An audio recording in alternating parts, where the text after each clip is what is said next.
We bought this fine specimen at auction about a year ago. 1925? 1925. Oh, that was a while ago. Oh no, I was looking at videos. I can't remember. Can't remember, but about a year ago, I'm going to say a year and a half. Year and a half. Anyway, about a year and a half ago, and I think it's about time we give it some TLC.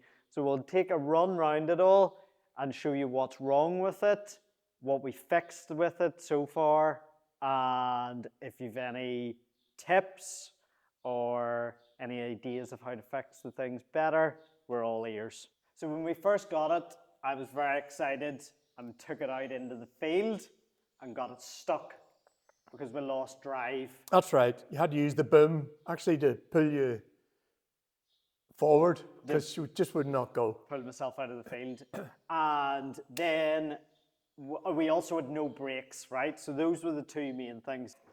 Well, first of all, if you're into Merlos and you're on the Facebook forum, you will know that I thought I had burnt out the clutch, to which a lot of people told me there's no clutch in these because they're hydrostatic. So coming from sort of car mechanical backgrounds, we have no idea about hydraulic and plant machinery. So the first thing we got fixed was the hydrostatic pump. Didn't do it myself, got a plant fitter to come down, take it out. It went off to a place in Portadown, got fully refurbished, put it back in. It definitely worked a lot better, but it wasn't perfect. And then we lost reverse. Was it reverse we lost or drive? Drive. Drive we lost. So then another mechanic came out. There's fault codes in it, but the fault codes, because it's 1999, it's like green, amber, red, green, amber, red. So they thought it was either the reverse solenoid or the ECU. So we sent the ECU off to get it refurbished. It came back and it seemed to work pretty good for about 4 months. Yeah, 3 or 4 months. And then we took it out. We've just started clearing the site for building. And we took it out and you were using it to pick up tree stumps. And what happened? Oh, well, it started to engage reverse when I was trying to go forward. So I was trying to go forward. It was saying you're in reverse. And basically, it was just doing what it wanted to do and didn't feel very comfortable to drive at all. So we'll take you around the Merlo now and just show you some of the things that we're going to fix. Got a full new set of tires put on, and then when we got the tires put on, we just give them a quick coat of Hammerite. So it's not the best job in the world, but it certainly freshened it up.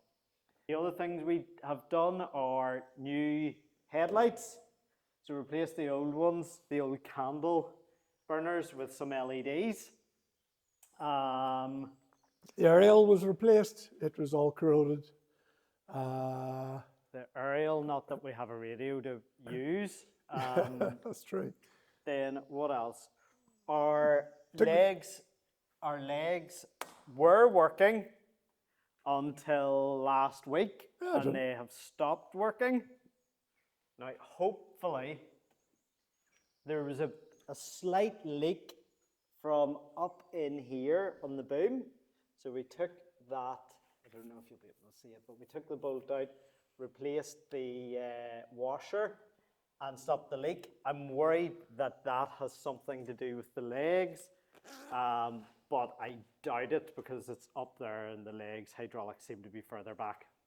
So moving around, it's got a Perkins engine, which we got fully serviced, oil filters, fuel filters, the whole works. Coming around to the back, we have a rear light that is smashed that will need replaced by a new light and then 3D print a new cover for it because we don't have one on the other side. So we're going to make that to match. This part was all cracked and had come away. So we just put a good big bead of weld on that. Oh, and as of a few days ago, we need a new exhaust. And why do we need a new exhaust? Because you drove over a great big tree stump. I've got a new nice piece of stainless steel coming today. It's actually just arrived. We're going to go pick that up and weld ourselves in a nice new stainless steel piece. It was aluminium retainers for cages. We don't need that, so we're going to take them all off, buff them, pop some new welds in there. Then I've already 3D printed these, but there's little covers. So this is an original one, and this is a 3D printed one. Good and tight. So we're just going to, but we're going to sand and spray the whole machine. So once we do that, then we'll pop the new covers on. Moving backwards, we've removed all the windows, glass out of the cabin so that we can get in and spray it all properly. Door was completely smashed. It was all bent and twisted and rusted. And rotten, so we'll be able to put in, a few pictures into the video. But we've refurbished this all. We a lot of welding. Have made a window retaining clip, and I'll show you exactly what was in there previously. But we're going to create a 3D printed one and a better version. Inside the cabin, we haven't done very much. It's not in great shape, but again, we will tidy it up a bit. Moving backwards, we put a nice new spyglass for the hydrostatic fluid. Then at the back, we're missing metal cover here, and there's the light from this side is gone. So the plan is to replace all that. So we've cut new bits of metal and we've had them primed so that they're ready to go on painted. And at the back, you can't see it, but my dad has already made a new cover for the hydraulics at the back, which we've primed and painted just so it doesn't rust in between times. What we're going to do is the hydrostatic pump has two solenoids, a forward and a reverse. We reckon the reverse solenoid is the one we have a problem with. So what we're going to do is we're going to disconnect the electric connector from the back to find out which one's the reverse and which one's the forward. I would imagine the forward is the one at the front and the reverse is the solenoid behind, but who knows? So that's the front solenoid disconnected, so let's see if she drives forwards.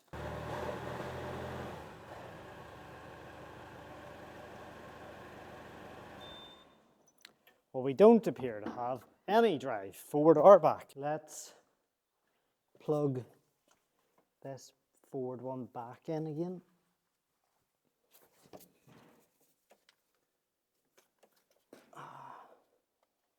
That's her plugged in, right?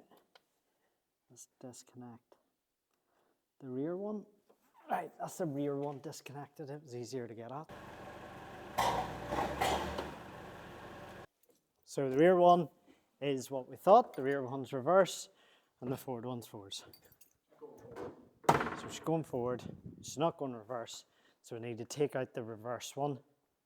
That is the problem. Let's take a look at this. A bit of a leaky. Right. Now, I just put this air box in loosely.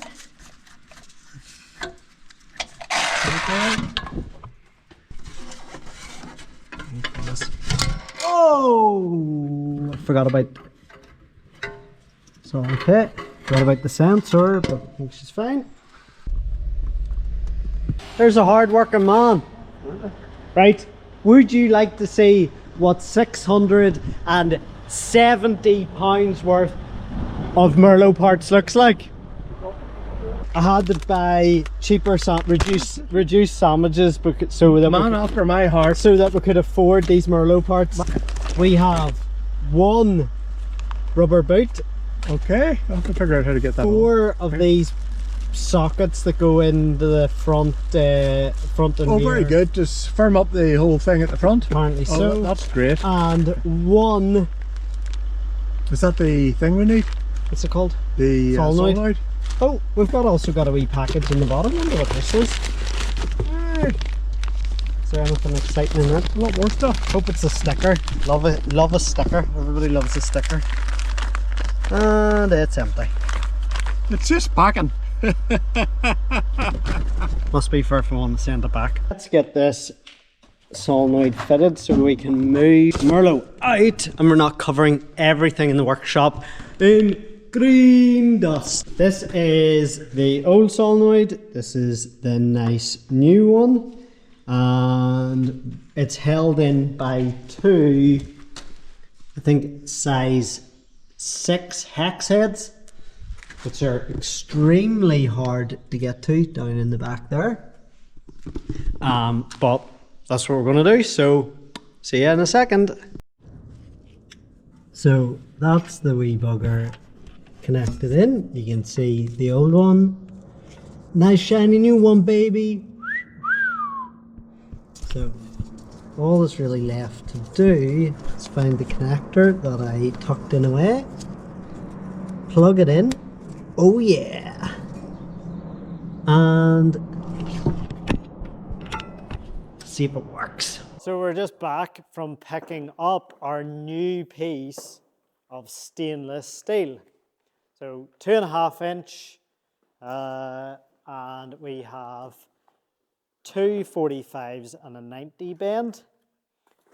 And the plan is to replace this section.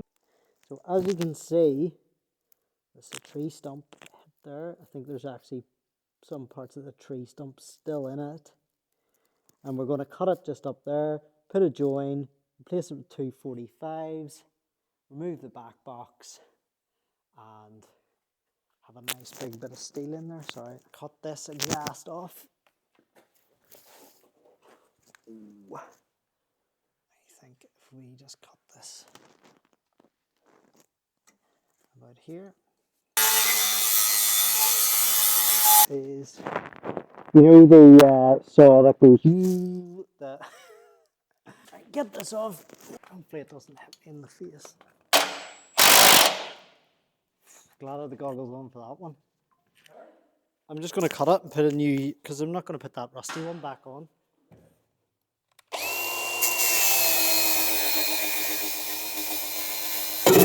Woo!